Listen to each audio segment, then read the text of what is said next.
C'est un des arcs les plus détestés de ce manga culte. Et non, je ne parle pas de l'arc Bounce, parce que là c'est totalement justifié. C'est de la merde, y'a rien à développer, c'est de la merde, c'est tout. Quoi qu'il avait un ending...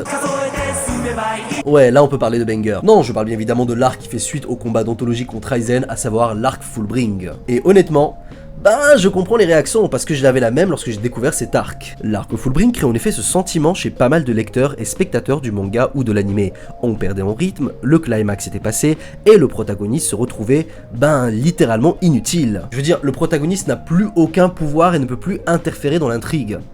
Quel intérêt?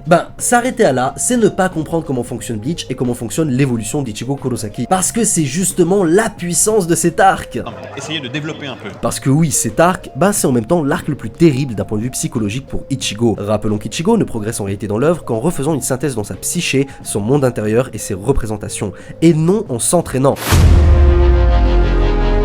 Bon là c'est un peu un mauvais exemple, mais vous avez compris.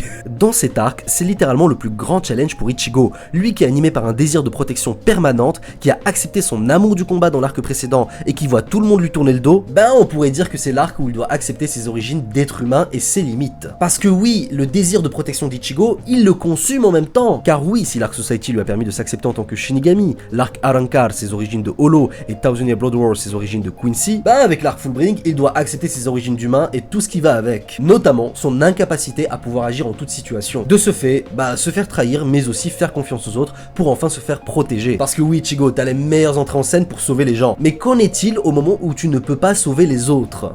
Il faut quand même faire confiance aux autres lorsqu'on est dans une incapacité d'agir. Et dans cet arc, on a parmi les scènes les plus déchirantes du manga, ne serait-ce que le moment où Ichigo se retourne, voit Urahara et son père et croit qu'ils l'ont trahi. Et ne parlons même pas de celle où il pleure sous la pluie, j'ai envie de dire...